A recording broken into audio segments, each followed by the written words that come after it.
अर्हन्तो भगवन्त इन्द्रमहिता सिद्धाश्च सिद्धीश्वरा आचार्या जिनशासनोन्नतिकरा उपाध्यायका श्रीसिद्धान्तसुपाठका मुनिवरा रत्नत्रयाराधका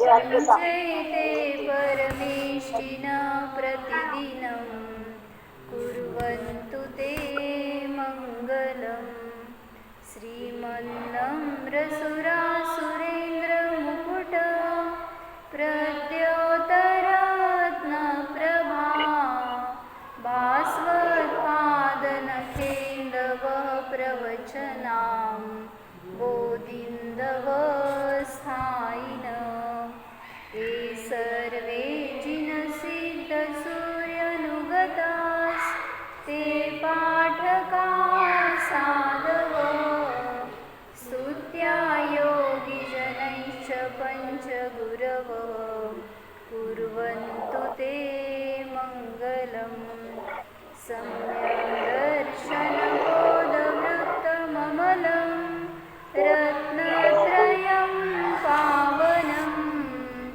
मुक्तिश्रीनगरादिनाथजिनप युक्तोपवर्गप्रद धर्मसूक्तिसुधा च चैत्यमखिलं चैत्यालयं श्रयालयं प्रोक्तं च त्रिविधं चतुर्विधममि कुर्वन्तु ते मङ्गलम् नाभेयादिजिनादिवास्त्रिभुवन ख्याताश्चतुर्विंशतिः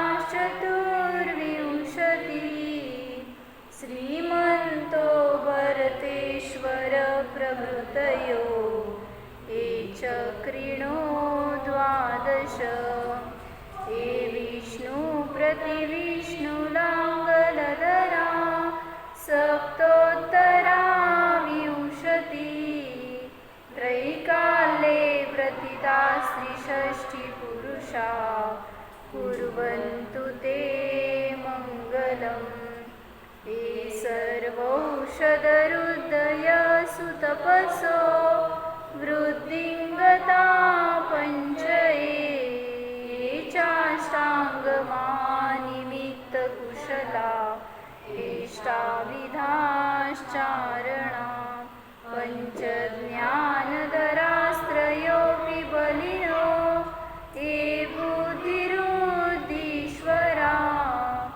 सप्तैते सकलार्चिता गणभृत कुर्वन्तु ते मङ्गलम् कुर्वन्तु मे मङ्गलं कुर्वन्तु नो मङ्गलम्.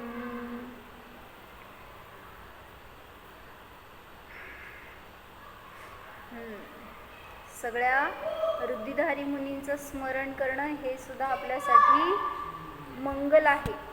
म्हणजे ते माझं मंगल करत ही भावना तर आहे की मागं, पण त्यांचं स्मरण त्यांना आपल्या ज्ञानात घेणं हे सुद्धा आपल्यासाठी मंगल आहे, मंगलाला कारण आहे. कारण अन्य सगळे त्यावेळी अशुभ विषय सुटले ना. जेव्हा आपण पंचपरमेष्ठी किंवा आता हे देवशास्त्र गुरु वगैरेंना ज्ञानामध्ये घेतोय, तर त्यावेळेस तिथं अन्य सगळे अप्रशस्त विषय सुटले. त्यामुळं ती पर्यायसुद्धा कथनचित मंगल म्हणली गेली. उत्कृष्ट शुभ भावामध्ये आलाय तो जीव, मग त्यामुळं तिथून त्याला शुद्धामध्ये जाण्याला चान्स आहे. म्हणून ते निमाने मंगलदायक आहेत असं म्हटलं जातं. कारण त्यांच्या अवलंबनाने आपण पुढं तसा मी आहे असा अनुभव करून शुद्धोपयोगाला प्राप्त होऊ शकतो. म्हणून सांगितलं की ते माझं मंगल करोत, अशी एक तिथं भावना व्यक्त केली आहे. तर आपण काल बघत होतो काय, 5 इंद्रियाच्या विषयी ज्या काय विशेषता मुनींना प्राप्त होतात, तर त्या कुठल्या आहेत? 5 इंद्रिय कुठली? स्पर्शनेंद्रिय, रसनेंद्रिय, घ्राणेंद्रिय, चक्षुंद्रिय आणि कर्णेंद्रिय. मग त्याच्यामध्ये दूरस्पर्शन बघितलं होतं आणि दूर आस्वादन बघतोय आता. दूरास्वादन म्हणजे काय होतं? रसना इंद्रियाच्या विषयी जे मनुष्यांमध्ये श्रेष्ठ कोण? चक्रवर्ती. तर त्या चक्रवर्तीची रसनेंद्रियाची शक्ती किती आहे? तर मॅक्झिमम तो 9 योजनपर्यंत दूर असणाऱ्या रसाला जाणू शकतो. सामान्य मनुष्य आहे चक्रवर्ती म्हणजे, रुद्धिधारी नाही. तर तो आपल्या सामान्य मतिज्ञानाने मॅक्झिमम कुठंपर्यंत? तर 9 योजनपर्यंत असणाऱ्या रसाला ग्रहण करू शकतो. आणि जे मुनी आहेत, रुद्धिधारी आहेत, तर ते सांगितलं दिव्य मतिज्ञानाच्या बलाने त्याच्याहून संख्यात योजन दूर असणाऱ्या अशा पदार्थांचं सुद्धा रसास्वादन करू शकतात. म्हणजे त्या रसाला सुद्धा नाही, दिव्य नाही म्हटलं, त्याचं सामान्य मतिज्ञानच म्हटलं. कारण त्यांना रुद्धी पण म्हटलं जात नाही, फक्त विशेषता म्हणायचं, त्यांचं तीव्र क्षयोक्षम एवढंच म्हणायचं. पण त्याला पण रुद्धी नाही म्हटलं, कारण संयमाची 3 चौकडीच्या अभावातच रुद्धी प्रगट होतात हे सांगितलं. 3 चौकडी कुठल्या? अप्रत्याख्यानावरण, अनंतानुबंधी, अप्रत्याख्यानावरण आणि प्रत्याख्यानावरण. क्रोध, मान, माया, लोभ याचा अभावामध्ये, म्हणजे जेव्हा षष्टम सप्तम गुणस्थानाला प्राप्त खराब झाला तर सगळे मुंग्या लागते ना. कोणाला मुंग्या लागायले? उज्ज्वला काकी.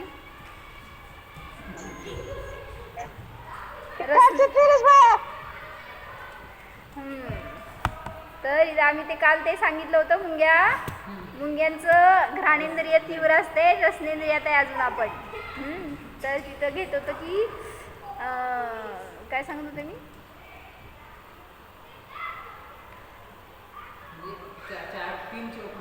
ते सांगत होतेस की जेव्हा स्वतःचा अनुभव घेतोय आणि बहिरंगामध्ये सकल संयम आहे, तर त्या जीवाला 3 चौकडीच्या अभावामध्ये तशी विशुद्धी प्रगट झालेली असते.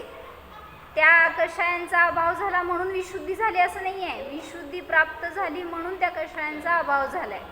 आपल्याजवळ आता मिथ्यादृष्टी असेल तर मिथ्यात्व सहित अनंतानुबंधी वगैरे सगळे उदय असतात चालू. पण जेव्हा आपल्याला सम्यक दर्शनाची प्राप्ती झाली, तर त्या समयाला जर अवृत्ती असेल तर अनंतानुबंधी आणि मिथ्यात्व तर अनुदयामध्ये गेलं. अप्रत्याख्यानावरणाचा उदय चालू असतो. देश संयमी असेल तर अप्रत्याख्यानावरण सुद्धा अनुदयात गेलं. प्रत्याख्यानावरणाचा उदय आहे. आणि जे कोणी षष्टम सप्तम गुणस्थान किंवा त्याच्या वर असतील तर त्यांना संज्वलनाचा उदय असतो.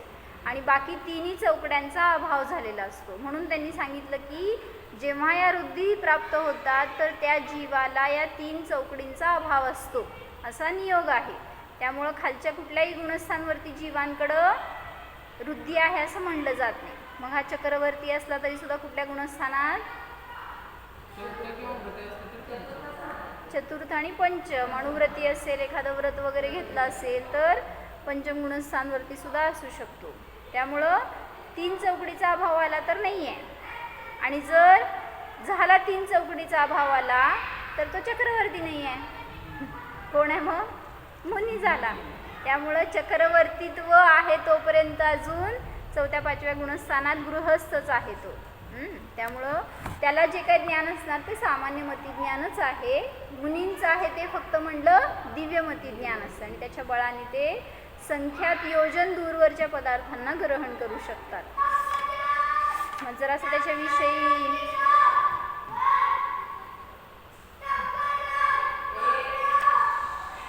तुमचंच लेकरू आहे. मला कर्णेंद्रियाने ग्रहण झाला आवाज. म्हणजे काय म्हणायचं, संभिन्न संश्रोतृत्व वृद्धी. कोणाचा आवाज आहे ते मला कळलं.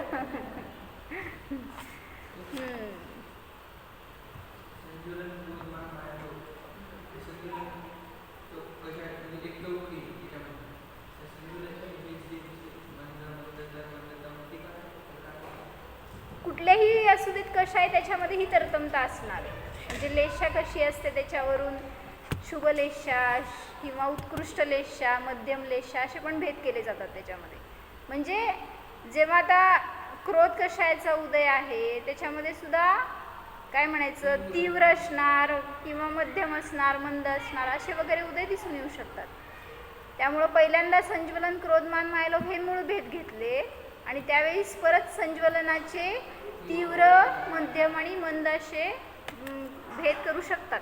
कुठं आता कसं वर्णन आलं त्यानुसार बघायचं. आपल्यामध्ये पण आहे, त्यांच्यातच असं नाही, संज्वलनामध्येच नाही तर आपल्यामध्ये सुद्धा तरतमता असते तशी कषायांची. तर ह्याच्याविषयी जरासं चिंतन काय झालं होतं, दूररसास्वादन म्हणजे रसनेंद्रियाचा विषय आलाय ना. मग असं घटवलं तिथं की त्यांना ज्या या वृद्धी प्रगट होतात मुनिराजांना, तर तिथं रसनेंद्रियाला जिंकलंय ना त्यांनी, म्हणजे षटरसाचा त्याग केलाय किंवा समजा काय रसपरित्याग तप करतायत. मग हे सगळं त्यांच्या साधनेच्या बलावर त्यांनी रसनेंद्रियाला जिंकलेलं आहे. आणि त्यामुळं का जिंकावं लागतो इंद्रियांना? इंद्रिय विजयी म्हणतो ना आपण, 5 इंद्रिय विजय आहेत त्यांच्या 28 मूलगुणामध्ये. का 5 इंद्रियांना जिंकावं लागतं?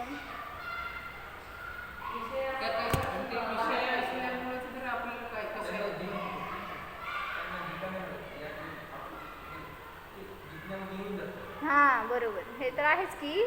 म्हणजे जेव्हा त्यांनी स्वतःला जाणलं तेव्हा जिंकले गेले इंद्रिय, त्याच्यासाठी पुरुषार्थ करावा लागला नाही. बरोबर आहे, पण का त्यांचं इंद्रिय विजय हे का घेतलंय असं मला म्हणायचंय.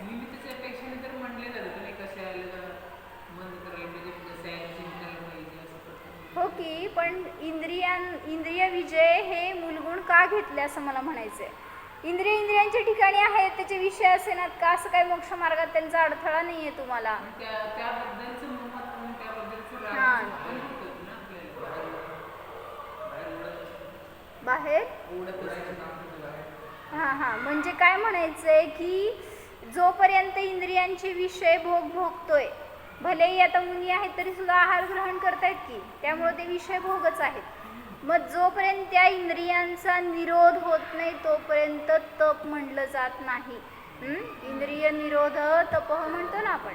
मग तप त्यालाच म्हटलं ना. म्हणून काल आपण काय ऐकलं होतं, ते कम्फर्ट झोनमध्ये राहता तुम्ही, आणि त्यामुळं तप म्हणजे काय माहीत नाही आपल्याला. काय कळलं? त्या बाज पक्षीवरनं सांगितलं होतं ना की तो काय करतो, त्या आपल्या पिलांना जेव्हा लहान आहेत तोपर्यंत त्या ह्याच्यात ठेवतोय की नाही त्याच्या घरट्यामध्ये काय मऊ भाग वगैरे ठेवलाय त्यांनी त्याच्यामध्ये, जोपर्यंत ती पिल्लं आहेत. आता थोडंसं मोठं व्हायला लागले की ते काय करतं म्हणले, ते सगळं त्यातला मऊ भाग काढून टाकतो. घर ठेवतो की, पण त्यातला मऊ भाग सगळा काढून टाकतो. कशासाठी? तर जोपर्यंत त्यांना त्याच्यामध्ये आश्रय वाटेल, एक आधार वाटेल, तोपर्यंत तिथंच बसून राहतील ते. यालाच म्हणायचं कम्फर्ट झोन.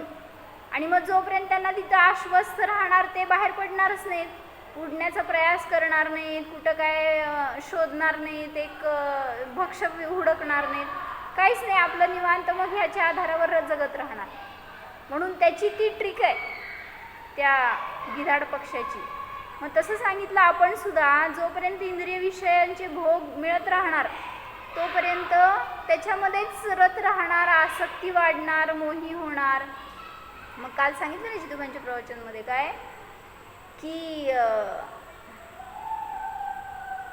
बाह्य विषय आहेत म्हणून काय बाह्य विषयाचा त्याग करायचा आहे का रागाचा त्याग करायचा आहे? विचारपूर्वक उत्तर द्या. बाह्य विषय असं ह्यालाच उडवून लावलेत त्यांनी पहिल्याच वाक्यात. म्हणले मला माहीत आहे तुम्ही हेच उत्तर देणार. म्हणले निश्चयाभाषी व्हायचं नाही. म्हणले जोपर्यंत बाहेर तुमच्या संसर्गामध्ये संग आहे, परिग्रह आहे, तोपर्यंत त्याचे भाव राहतात. ते दार बंद करा. माझाच आवाज मला येईना, तुम्ही आणि इतके लांब लांब बसलाय.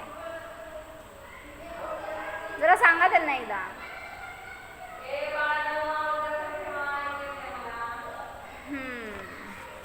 तुम्ही पण पुढं बसायचं की जरा, म्हणजे आवाज मला फार जोरात बोलावं लागतंय, माझाच आवाज मला होतो नाही. मग मी काय सांगत होते की म्हणून इंद्रिय विजयी असतात. मग जोपर्यंत इंद्रियांमध्ये उपयोग जाणार तोपर्यंत त्या भोगण्याचे भाव राहणार, ते विषय, आणि मग त्या भावनेला जिंकतात मुनिराज. म्हणून तुम्ही म्हणताय की बहिरंगामध्ये इंद्रिय विजयी असतात म्हणून. म्हणजे तिथं इंद्रियांना त्या विषयांना दूर करायचं नाही आहे, ते परिणामांना बदलायचं आहे. त्यावेळेस तिथं ते जिंकले जातात. त्यांच्याविषयी सांगते मी बरं का. तुम्ही घरात आहात, परिग्रह सोडणार नाही आहे तर मग तेच किती ऐका कॅसेटमध्ये चांगलं सांगितलं त्यांनी. म्हणले बुद्धिपूर्वक पहिल्यांदा परिग्रहापासून दूर झालात तर तिथं रागभावाची उत्पत्ती पण होणार नाही. एक अपेक्षा अशी आहे, तुम्ही काय म्हणणार, घरात इतकं सगळं अनावश्यक सामान गोळा करत राहणार आणि म्हणणार मला कुठं मोह आहे, हां मी कुठं परिग्रही आहे, ठेवलंय फक्त जवळ. मग असं म्हटल्यावर परिग्रहाची वृद्धी करायची नाही आहे, इथं पोषण करायचं नाही आहे.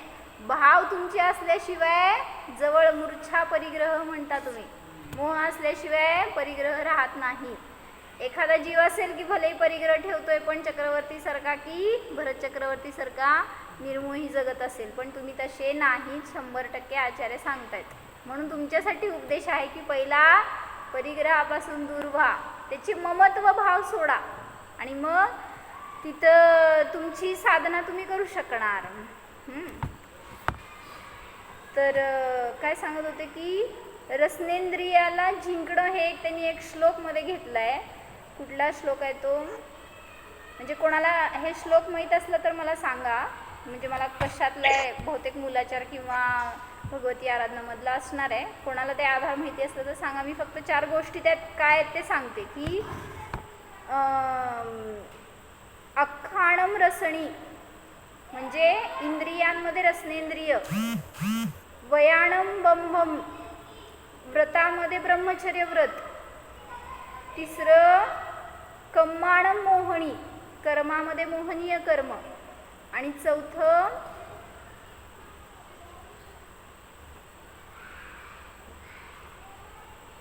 काय हो, अख्खाणम रसणी वयाणम बंभम च कम्माणम मोहणी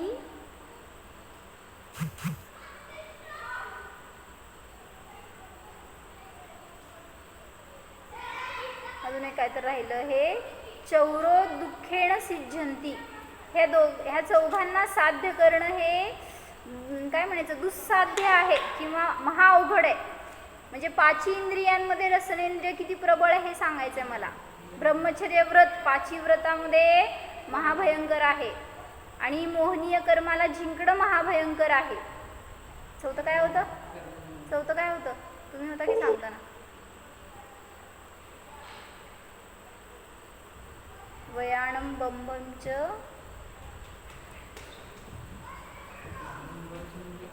ब्रह्मचर्य, बंभ म्हणजे ब्रह्म, वयाणम म्हणजे व्रतामध्ये ब्रह्मचर्य व्रत, इंद्रियांमध्ये रसनेंद्रिय. कुठे आहे वही पेन, घेऊन बसा की भाभीजी. काय आता झालं की आता जुने झालो आपण, माहीत आहे का हे सांगा बघू. 4 गोष्टी कुठल्या लक्षात राहणार आहे का आपल्या? हे 4 गोष्टी दुःखाने प्राप्त होतात असं सांगितलं, म्हणजे कष्टाने. काय, इंद्रिय विजयांमध्ये 5 इंद्रियात रसनेंद्रियाला जिंकणं महाअवघड, आणि व्रतांमध्ये ब्रह्मचर्य व्रत सगळ्यात जास्त तपस्या त्याची आहे. तिसरं कर्मामध्ये मोहनीय कर्म जिंकणं अवघड आहे. चौथं काय सांगा की हो, तुम्हाला येतं का?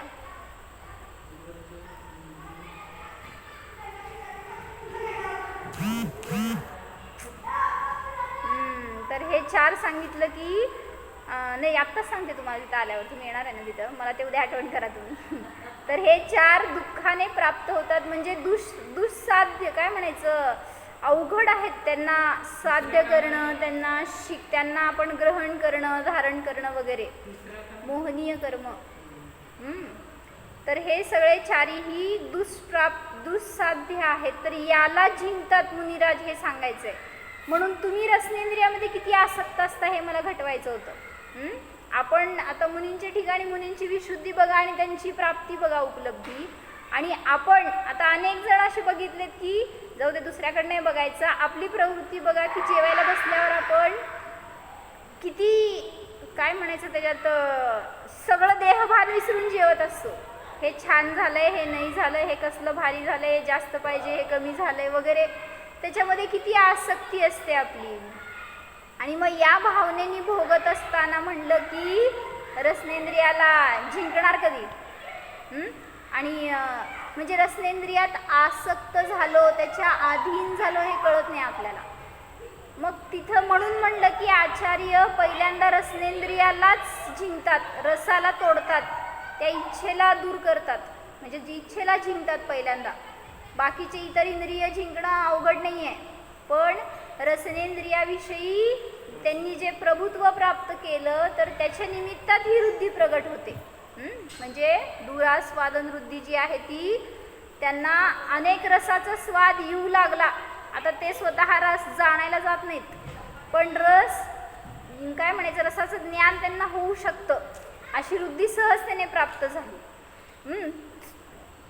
मग एखाद्या मुनिराजांना असं ज्ञान आहे, काय दूर असणाऱ्या रसाला सुद्धा ते जाणू शकतात, कुठल्या पदार्थात काय कमी जास्त आहे वगैरे वगैरे जर जाणू शकतात तर ज्ञान सांगायचंय. हो, ज्ञान. टच नाही, टेस्ट नाही म्हणायचं, ज्ञान करू शकतात हे सांगायचंय. मग तिथं म्हटलं की आता कोणीतरी रोगी मुनी असतील, जसं की कृष्णाच्या बाबतीमध्ये झालं ना, त्या रोगी मुनींना एक औषधी पाहिजे होती आणि मग ती वैद्याकडून कळली कृष्णाला काय आहे, त्यांनी बनवून घेतली. आणि एक मुनी होते, त्यांना रोग झालेला, पण जेवढे सगळे चौके लावले नगरामध्ये, सगळ्या नगरात ती औषधी पोहोचवली त्यांनी, की कुठं महाराज पडतील तिथं त्यांच्या पोटात जावं, हा त्याचा उद्देश होता. आता ते मुनी ज्ञानी होते, आता त्यांना ठीक आहे वृद्धी वगैरे असेल नसेल, पण ज्ञानाची विशुद्धी होती का नाही. आणि मग त्या विशुद्धीच्या निमित्तात त्या मुनींना समजायला पाहिजे होतं ना, कुठल्या घरात आहे ती औषधी, किंवा कुठं ती बनती आहे, किंवा कुठं प्राप्त होईल आपल्याला, या गावात अनुकूलता आहे की नाही, दुसऱ्या गावात जायला पाहिजे का, ह्याचं ज्ञान त्यांना होणार नाही का. विशुद्धीने समजा ते पण ज्ञान झालं, मग ते रोगाला कधी दूर करू शकतात, असं एका क्षणात दूर करू शकतात. पण तरीसुद्धा कारण रोग मला झालाय हा भावच नाही आहे ना, हे शरीराचा रोग आहे, इतकं भेद विज्ञान आहे त्यांचं. आणि त्या शरीराच्या रोगाला दूर करायची त्यांना आवश्यकता नाही, भासतच नाही तशी आवश्यकता. त्यामुळं ते म्हणतात शरीरच रोग आहे, त्या शरीराच्या रोगाला मी कशाला बघायला जाऊ, शरीर कसं नष्ट होईल याचा पुरुषार्थ करतायत ते, पुन्हा मला कधीही शरीराची प्राप्ती न हो ह्याचा पुरुषार्थ करतायत. मग रसनेंद्रियांनी असे काही विषय जर जाणलं त्यांनी, त्यांची वृद्धी, त्यांची विशुद्धी नष्ट होऊन जाते. कारण स्वतःच्या शरीराच्या भोगासाठी जर त्यांनी अशी कुठली वृद्धी किंवा विशेषता वापरली तर तिथं ती विशुद्धी राहत नाही. म्हणजे कारण लक्षच नाही आहे ना त्याच्याकडं. म्हणून मध्ये आपण काय घेतलं होतं, ज्याला इच्छा आहे त्याला प्राप्ती नाही, आणि ज्याला प्राप्ती आहे वृद्धींची त्याला काय करायचं त्या वृद्धींचं मग. म्हणजे न याला उपयोगी न त्याला उपयोगी, नुसतंच नावाला, असं झालं त्याचा अर्थ. पण एक सांगायचं आहे आपल्याला ह्याच्यातून की त्या मुनींच्या साधनेचं तपाचं फळ आहे की त्यांना ह्या सगळ्या प्राप्ती झाल्यात, पण त्या मोक्षमार्गात काय त्यांचं प्रयोजनच नाही किंवा रोलच नाही आहे, त्यामुळं त्यांना त्याच्या भोगण्याचे भावच नाहीत. मग तिथं एका मुनींची गोष्ट सांगितली की एक मुनिराज होते आणि एकदम निस्पृह, आपली शांत निरपेक्ष चर्या, छान साधनेमध्ये असे रत होते. आणि त्यांना एकांतवास आवडायचा, त्यामुळे ते जाऊन कुठंतरी जंगलात, वनात किंवा असं टेकडीवर वगैरे ध्यानाला बसायचे. आणि मग एक दिवस काय झालं की ते तिथं जंगलामध्ये एका झाडाखाली किंवा काय असं दगडावर बसले होते ध्यानस्थ. आणि त्याच वेळी तिथं नाही, ते चर्येला जाऊन आले होते आणि एका काय म्हणायचं पहाडाच्या चोटीवर बसले होते की एकांत स्थान आपल्याला चांगलं आहे ध्यानाला म्हणून. आणि मग तिथं बसलेले असताना त्यांचं कोणाकडे लक्ष नाही, कोण आहे नाही, आलंय गेलंय काय नाही, आपली साधना ते करण्यामध्ये रत आहेत. आणि नेमकं त्याच वेळी काय झालं की एका दुसऱ्या मुनींचा संघ त्याच दिशेने तिथं आला आणि ते सुद्धा चर्या करून आले होते ते मुनी. आणि हे जिथं बसले होते त्यांच्या बाजूलाच ते कुठंतरी जवळपास असे सगळा संघ बसला, तो सगळे अनेक मुनी तिथं बसले होते. आणि मग आता त्यांची चर्चा वार्ता सुरू झाली एकमेकामध्ये, जे बसलेले होते ना सगळे एकत्र. तर त्यांची काय चर्चा, आज आहार काय घेतला आणि कसा होता आणि काय त्यात खराब होतं काय चांगलं होतं, सगळी ही भोजन विकथा सुरू झाली. भोजन कथा म्हणतो ना आपण जी, तर या विकथेमध्ये सगळे अडकले त्याच्यातच. आणि तीच चर्चा एकमेकामध्ये सुरू झाली. मग आता थोडा वेळ झाला, परत तरी तीच चर्चा, परत अजून थोडा वेळ गेला तरी पण त्यांचा तो विषय संपेस ना. मग काय म्हणायचं की स्वपर भेदच विसरून गेला सगळा. आणि त्या चर्चेमध्ये इतके अडकले, ते इतके पुढं गेले की सांगितलं त्यांना बाजूला सुद्धा बघायचं भान नाही राहिलं. आणि मग या मुनींना पहिल्यांदा त्यांनी आपली साधना केली, त्यांना त्यांच्याकडे लक्ष नाही दिलं. आणि मग नंतर काय झालं की ते काय त्या चर्चेतनं सुटेनात म्हटल्यावर आता ह्यांना भाव झाले की त्यांना संबोधन करायलाच पाहिजे. त्यामुळे ह्यांनी ध्यान सोडलं आणि काय केलं की ते तर ध्यानमग्न होते आणि पहिल्यांदा दुर्लक्ष केलं, पण नंतर ते दुर्लक्ष होईना म्हणून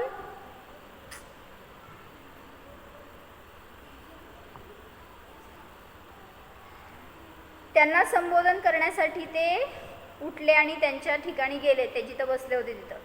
आणि त्यांना एका परखड शब्दामध्ये एवढं छान सांगितलं त्यांनी, म्हणजे त्याच्यावरनं कळते की त्यांची साधना किती उत्कृष्ट होती. बरं का, तुम्ही असेल अशा ठिकाणी काय केलं असतं सांगा.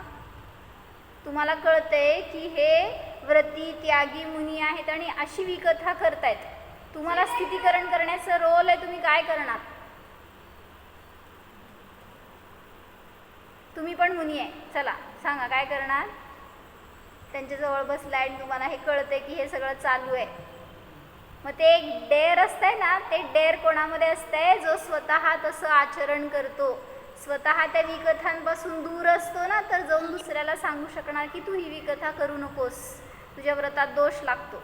ऐका त्यांनी काय सांगितलं, जर तुम्ही खरोखर आत्मकल्याणासाठी साधू बनले असाल तर या अयोग्य चर्चेचे प्रायश्चित्त म्हणून या समोरच्या दगडावर आपले दात तोडून घ्यायला पाहिजे तुम्ही.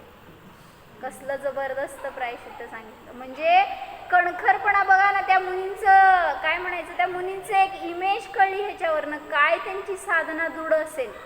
इतकं जबरदस्त जर त्यांनी समोरच्याला सांगू शकतात, तर आता त्या शब्दांनी त्यांच्यावर काय परिणाम झाला सांगा बाकीच्यांवर. स्वपराचा विवेक विसरून विकथेत पडलेले ते सर्व साधू लज्जित झाले. आपल्या अकर्तव्याचे ज्ञान झाल्याने ते पुन्हा साधनेमध्ये प्रायश्चित्त प्रतिक्रमणाने उपस्थापित झाले.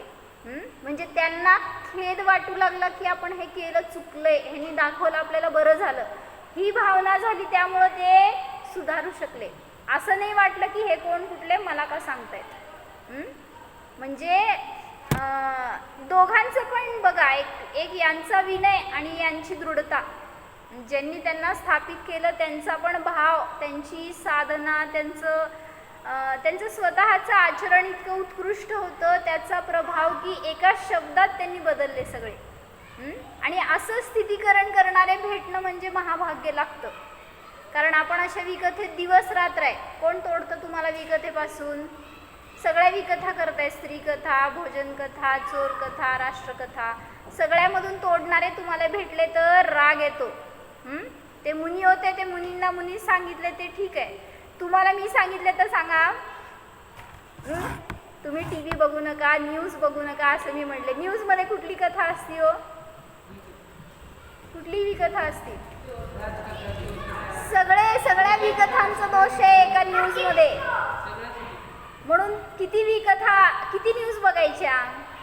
एक बघितलं तर समाधान नसतंय तुम्हाला, परत तीच बघायची, परत वेगळ्या लँग्वेजमध्ये वेगळ्या चॅनलवर सारखं तीच बघायची न्यूज. म्हणजे किती रीतीने आपण दोष लावून घेतोय. मग विकथांमध्ये जर अडकलं तर तुम्ही काय काय तोडायला पाहिजे बघा आता. त्यांना सांगितलं तुमचे दात तोडून घ्या म्हणून. तुम्ही काय काय तोडणार? TV तोडा जाऊ देत, बाकीचं काय तोडू नका, सगळं सुटणार. सगळ्या विकथांचं मूळ हे TV आणि मोबाईल आहे म्हणून सांगितलं. त्याच्यापासून आपल्याला दूर केलं तर कुठल्या विकथा आपल्याकडनं टळतील, कमी होतील. म्हणून सांगितलं काय ते मुनींची अशी साधना असते, तर हे कळून सांगितलं आपण त्याच्यावरून आपल्या जीवनात सुधारणा करायला पाहिजे. अशी मुनींची चर्या असते, असे त्यांचे भाव असतात, तर आपण आपल्यामध्ये तसे भाव उतरवायला पाहिजेत, तशी आपल्यामध्ये पण सुधारणा व्हायला पाहिजे, ह्याच्यासाठी म्हणून सांगितलं. अरस स्वभावाच्या साधनेच्या बलाने मुनींना असा तीव्र क्षयक्षम प्राप्त होतो आणि विशुद्धीच्या महात्म्याने दूर आस्वादन रूप वृद्धी प्रगटते, पण तरी ते त्याचा उपयोग करत नाहीत. आता मी उदाहरण सांगितल्यासारखं. अन्यथा कोण जे कोडी मुनी होते, कोण होते, कोणाकोणाला कोड झाला होता?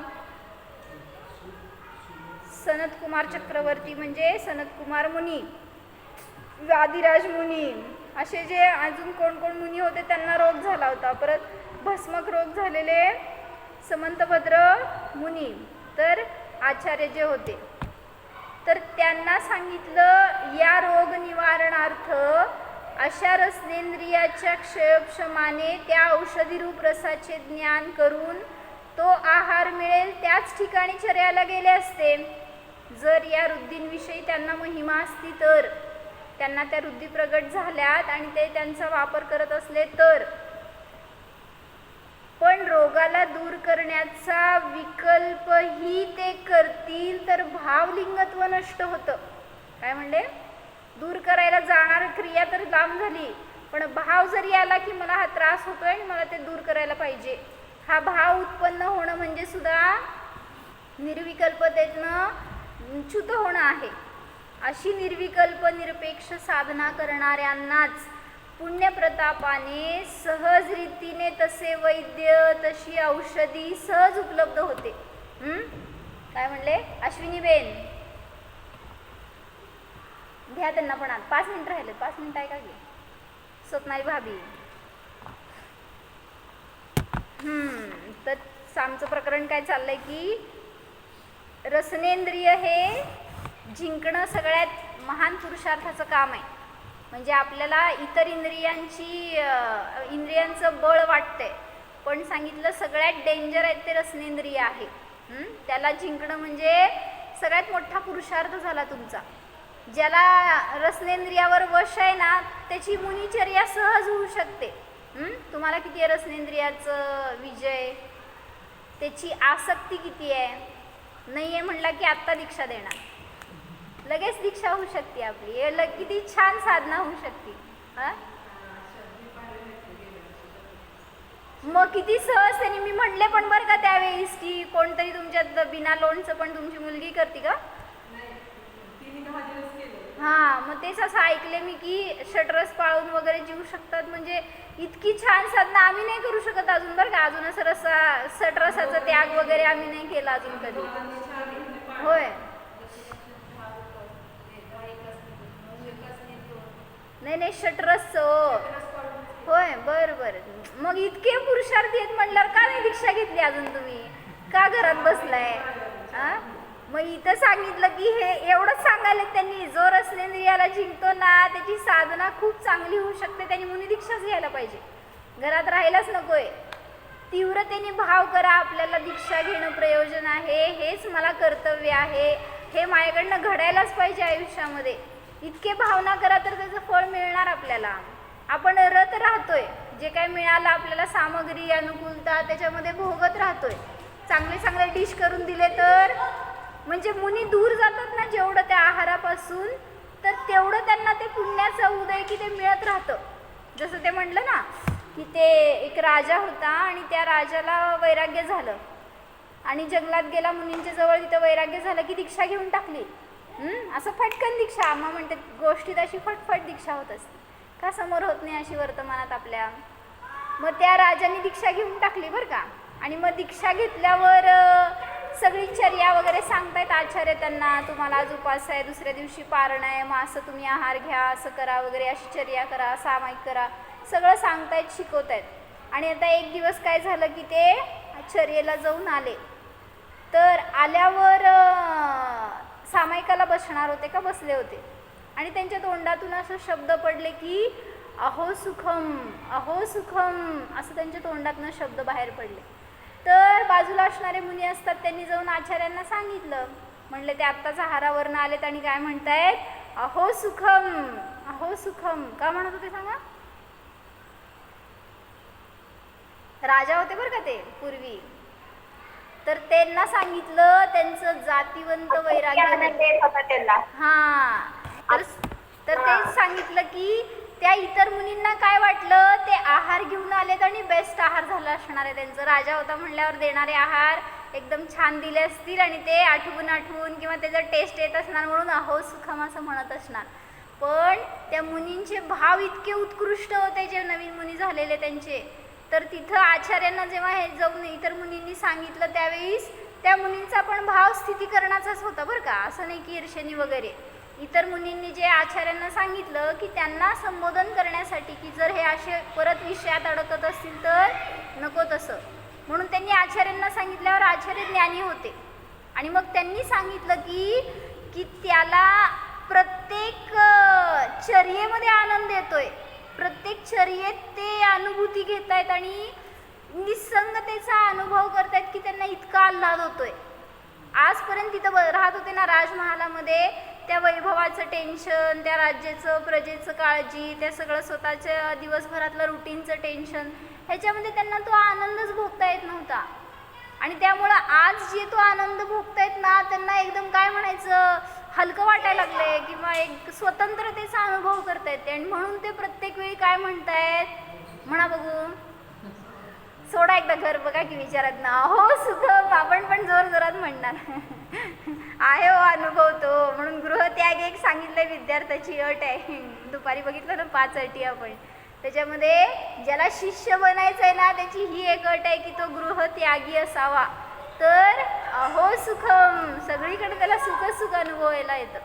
नाही तर जोपर्यंत त्या विकल्पात राहणार, काय ना काय पुढचं मागचं विचार राहणार, हे काम करायचं, ते आणायचं, ते द्यायचं, हे सगळं राहिले, मग त्याच्या निमित्तात कधी अनुभव होणार तुम्ही आनंदाला, निर्विकल्पच होत नाहीत तुम्ही. म्हणून सांगितलं तिथं की त्या राजाचा हा अनुभव होता की तो प्रत्येक चर्येमध्ये आनंद उपभोगत होता आणि त्याच्या निमित्तामध्ये त्याची साधना किती छान झाली असेल विचार करा की आता. ज्याला एक ओढ असते ना एखाद्या गोष्टीची आणि त्याची प्राप्ती झाल्यावर मग काय म्हणायचं, त्याचं बाकीचं सगळं व्यग्रताच नष्ट होते.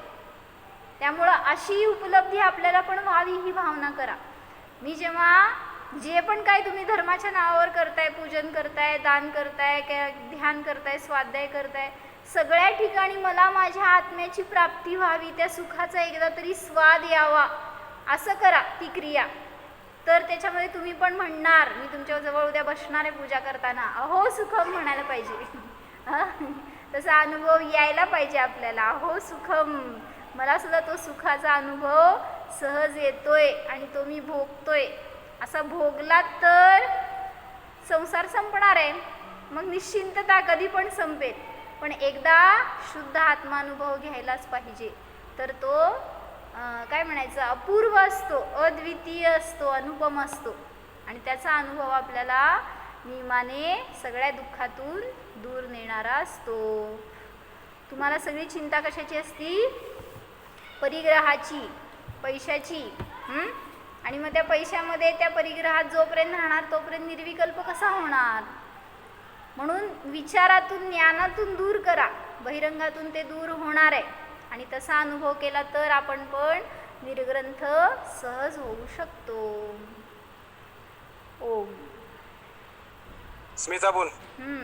तुम्हाला एक 23 तारखेला एक मी पंचामृत अभिषेकाचा व्हिडिओ पाठवला होता, त्याच्याबद्दल जरा मला मत परत उद्या सांगा, परवा सांगा, 2 दिवसांनी सांगा पाहिजे तर. तुम्ही पाहिला असेल, मला वाटतं 23 तारखेला पाठवला होता. ग्रुपवर टाकलाय का तुम्ही? हो, 85 काय वर टाकला होता. बघते मी, मला नाही आठवत आहे. ठीक आहे. बघितलं बघून मला त्याच्यावर मत तुमचं सांगा काय आहे ते. बरं. ठीक आहे. हो. जाणा स्वतःच्या निर्ग्रंथ रूपाला जाणा, निष्परिग्रही निसंग स्वरूप पहा. या आत्म्याला परद्रव्याची आवश्यकता नाहीच.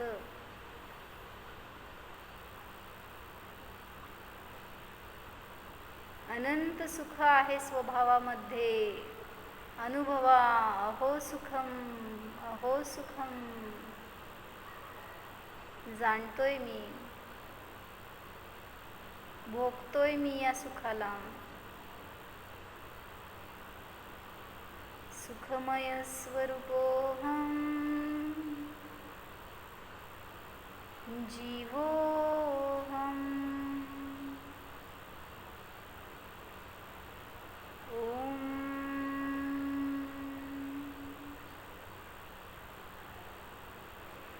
विसर्जन. नमो अरिहंताणं.